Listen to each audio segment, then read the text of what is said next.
जय श्री राम भक्तों, कैसे हैं आप सब भक्तों। आज है मंगलवार। श्रावण मास में जितने भी मंगलवार होते हैं वो मंगला गौरी के नाम से पूजा की जाती है और मंगला गौरी का व्रत किया जाता है।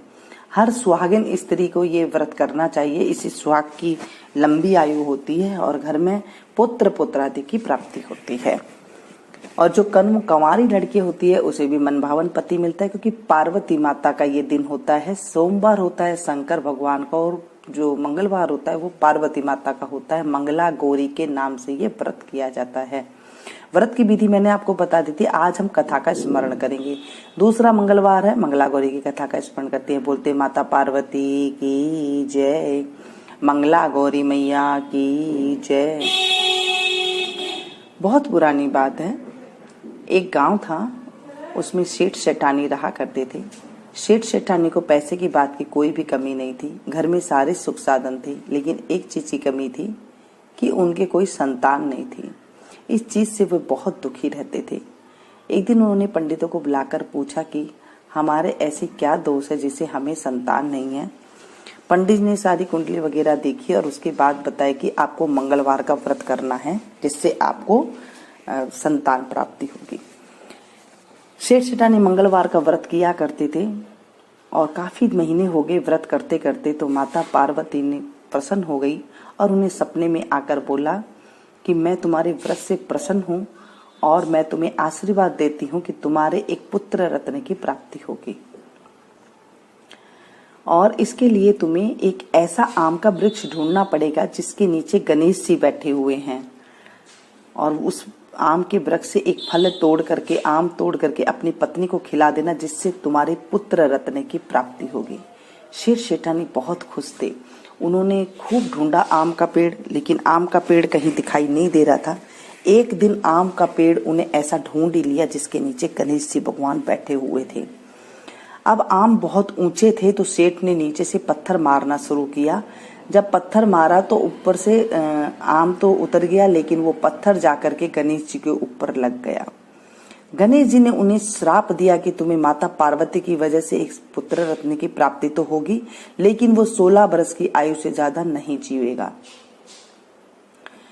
सेठ को बड़ी दुखी हुआ। वो घर में आया और चुपचाप फल अपनी पत्नी को दे दिया, लेकिन ये वाली बात उसने किसी को भी नहीं बताई, गणेश जी की श्राप वाली बात।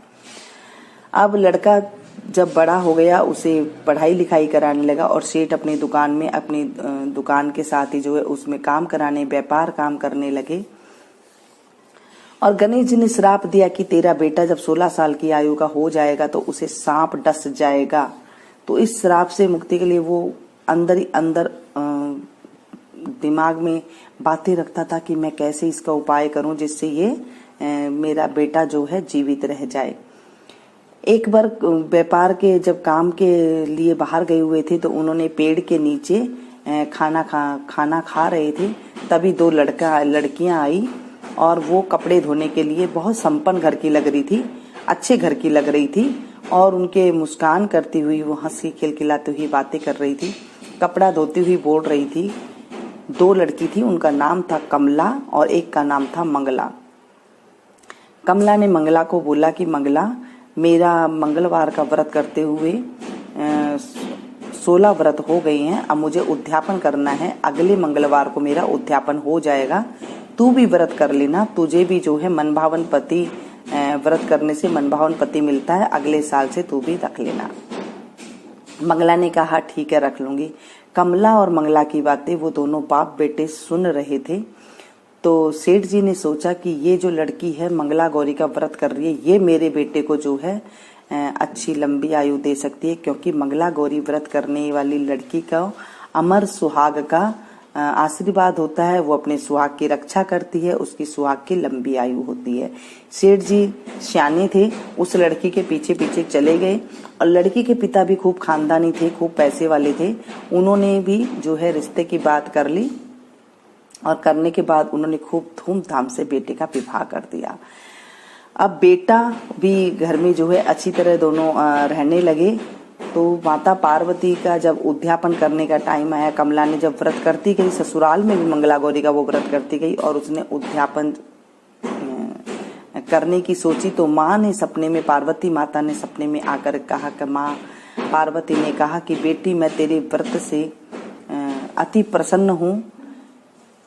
तेरे पति की जो है आयु बहुत कम है बेटी, उसे अगले मंगलवार को एक सर्प डसने आएगा, उससे पहले तो उसके आगे एक मीठा दूध रख देना कटोरे में और एक खाली मटका रख देना।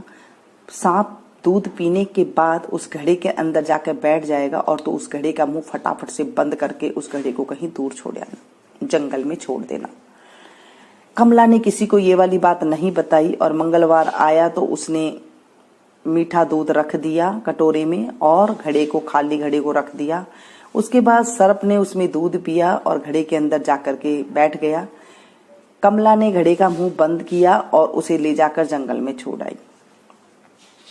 उसके पति की जो सांप डसने वाली जो टाइम था वो निकल गया और कमला की वजह से उसके पति की लंबी आयु हो गई।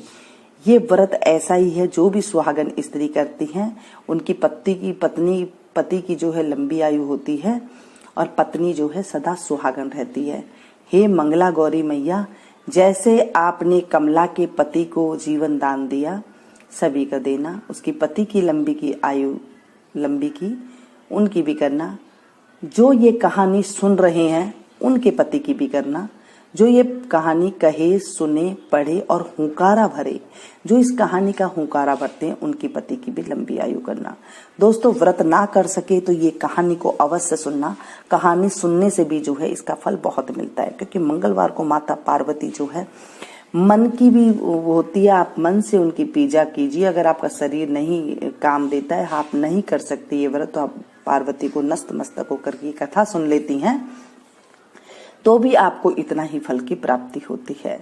और उसके बाद माता पार्वती को हाथ जोड़े और जब उद्यापन किया तो उसने, कमला ने 16 सुहागनी औरतों को बुलाया, ब्राह्मणों को बुलाया, विधि विधान के साथ पाठ पूजा की और 16 सुहागनियों को 16 तरह की सुहाग पिटारियां, जो सुहाग की सामग्री है, वो उसने दान में दी और खूब धूमधाम से मंगला गौरी का उद्यापन किया।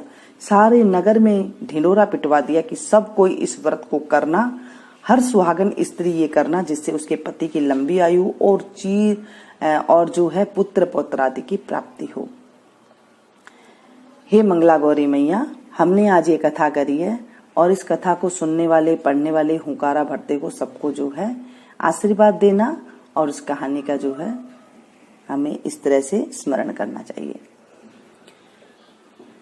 बोलिए मंगला गौरी मैया की जय, माता पार्वती की जय। इस तरह करने के बाद गणेश जी की कथा कर लेनी चाहिए और उसके बाद जो है हमें जल का लोटा सूर्य को दे दे या फिर आप किसी पौधे में डाल दें। बिंदाए बाबा रंगा जंगा, बिंद्रावन में फिरे सरंगा, बोध भोग की राबड़ी, नवास भोग की खीर, मीठी लागे राबड़ी, खाटी लागे खीर, सरसा करती साड़ी दीजो, बड़बड़ करती बांदी दीजो, घर मोकलो घर सांकड़ो, राजा को सुराज, रानी को सुभाग, सीता को सुहाग, बैकुंठ को बास, श्री कृष्ण कांदा, जय बिंदायक बाबा, दया रखना, सुख शांति देना। दोस्तों, पसंद आई तो कथा एक लाइक जरूर दे, इसे ज्यादा से ज्यादा अपनों के साथ शेयर कीजिएगा। मिलती हूँ फिर से एक नई जानकारी के साथ। Thank you.